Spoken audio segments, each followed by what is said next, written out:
Alright guys, today we are going to be doing some practical 3D printing. Now this is actually a project that I'm doing for my coworker, and this is a piece off of a popcorn maker.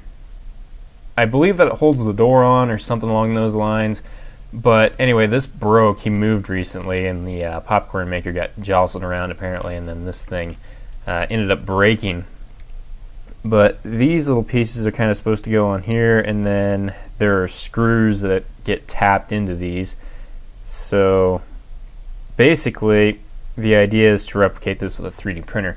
Now I'm not entirely sure what this is made out of, but right now it's actually really brittle.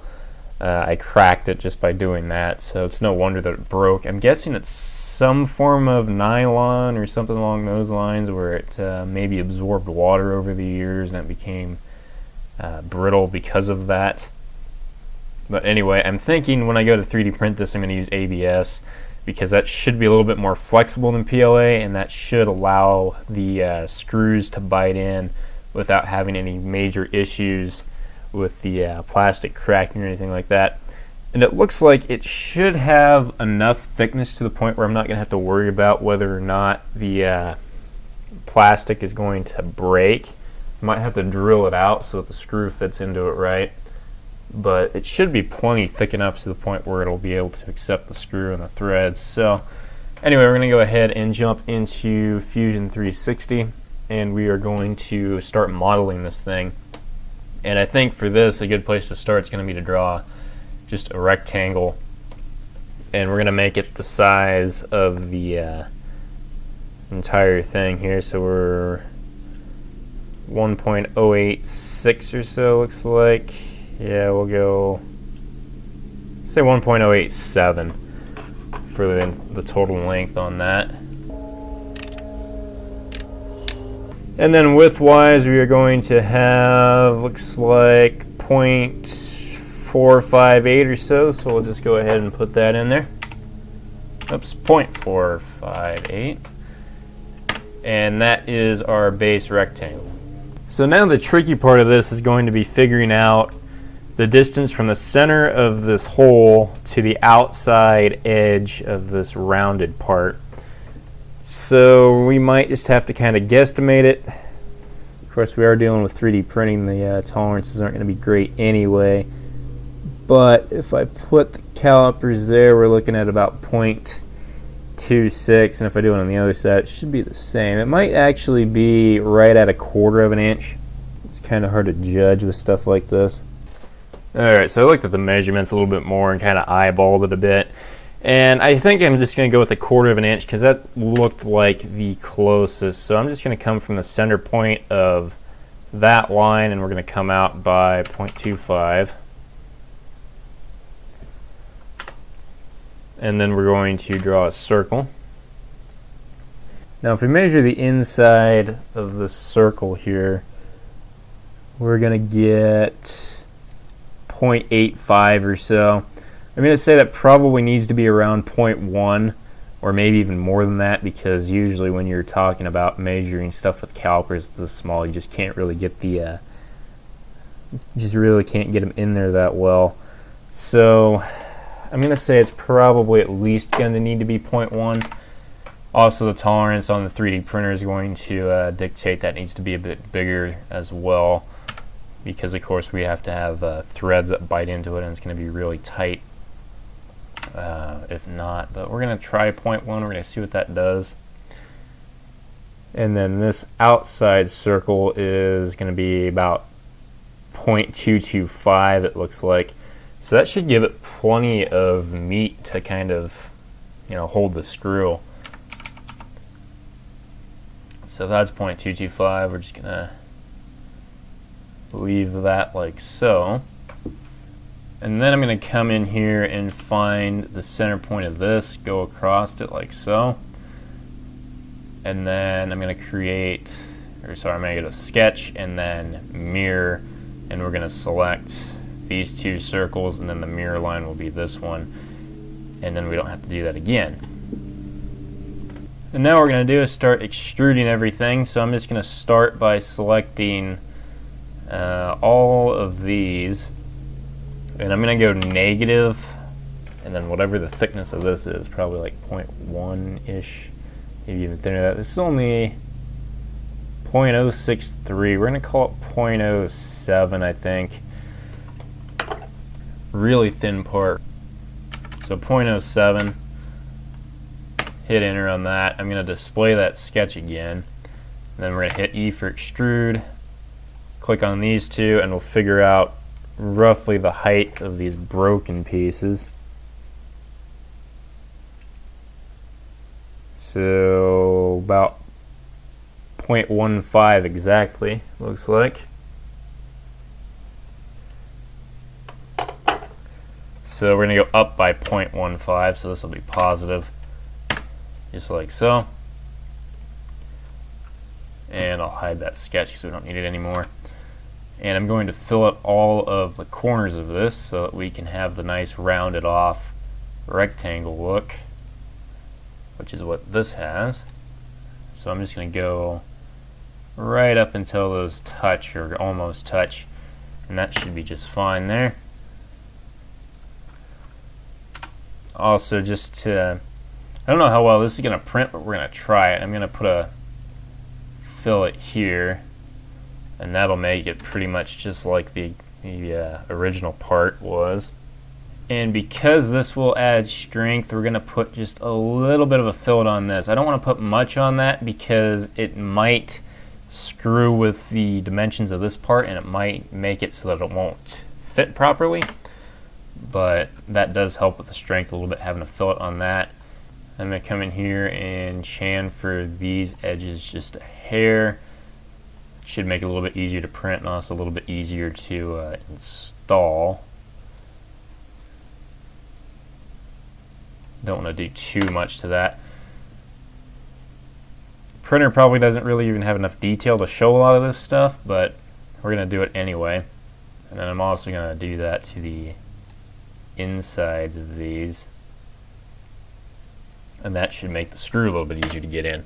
And that is pretty much the entire part right there. So that didn't take too long at all to make. Looks like I've been recording for about 11 minutes. So the next step would be, of course, to go ahead and 3D print this.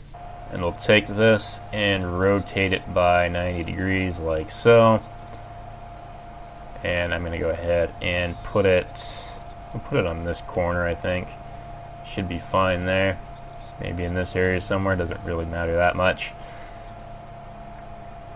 Slicer settings, it's not going to matter a whole lot. I'm just going to use the default settings and Hatchbox ABS. 15% infill. This might actually more or less be a solid part anyway. We're going to use 30% infill. And we'll see what this looks like. Now I am noticing in this part really doesn't look proportional compared to what it should have. And I realized something here. If you look at this, the piece, when it broke off, it actually took out a decent bit of the plastic of this. So when I measured that, I was measuring part of the crater that it created when I pulled this out. So this is probably not quite as tall as what I was thinking. So if I look at the part that looks like it should have been sticking out of this thing, it looks like it's only 0.1 or so, 0.11. Alright, so if we go back over into Fusion 360, which will be here, and we should be able to modify the second extrusion. So edit feature, and I'm thinking we might as well just take it to 0.1 even, because let's see, let's try to fit one of these pieces back in here and see what it looks like. Thickness of that whole thing is going to be 0.18 or so, and this thing was about 0.07, so that means that that's probably about 0.11, and of course it's not being lined up completely perfectly, so I'm going to say it should be about 0.1 even. And just by hitting enter on that, this automatically updated everything else, and it moved all the chamfers and the fillets where they're supposed to be. So we can click on this make button, we'll click on this again, Give it a second, send it to repair your host here, and this will open up. You can connect the printer, and we will, of course, rotate this like so. Move this back to where it was. These settings should have saved, and it looks like they did, so we'll just go ahead and slice that. So this is 21 layers. It's going to take 5 minutes and 7 seconds to print. If we look at this, I'm almost willing to bet that there's no infill in this at all. So if we do show single layer, yeah, it's just going to be, oh no, that looks like infill there. It's going to be close to a completely solid part. So there we go. It's only going to take 5 minutes to print, so it's going to be a longer warm-up time on the printer than it's going to be to actually print this. Alrighty, so our printer should be almost ready to go here. I am going to do one thing though with this. I'm going to take our speed and I'm going to slow it way down. Maybe not that far down, but if we run it around 50%.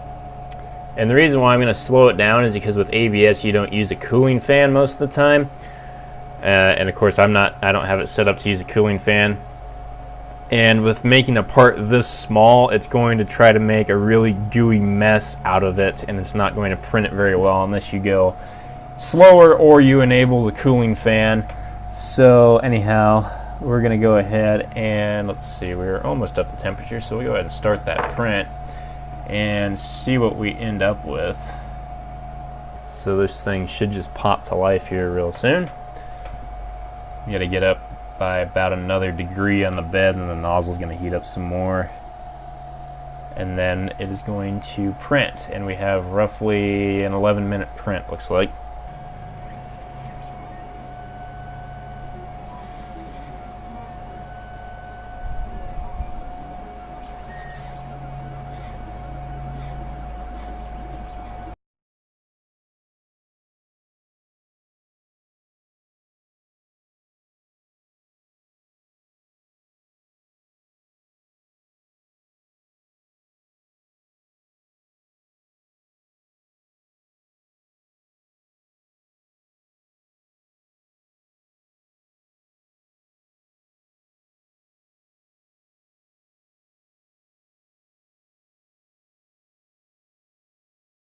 Alrighty, so this is the new part and this is the old one.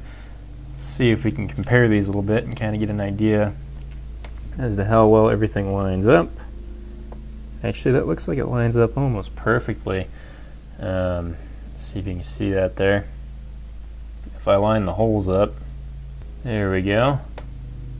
See straight through them there, so it looks like I got the holes in the right spot. Looks like the holes are roughly the right size. Should be close enough anyway. And then these just stick out a little bit so the screws can thread into them. So that whole process since I started recording has taken about 36 minutes. So roughly, less than an hour to hopefully at least fix something like this, to completely design and model and print this. So anyway, I'll see if I can get a picture of what this thing looks like when it's installed. And anyway, other than that, as long as this works, that's about it for now, guys. Bye.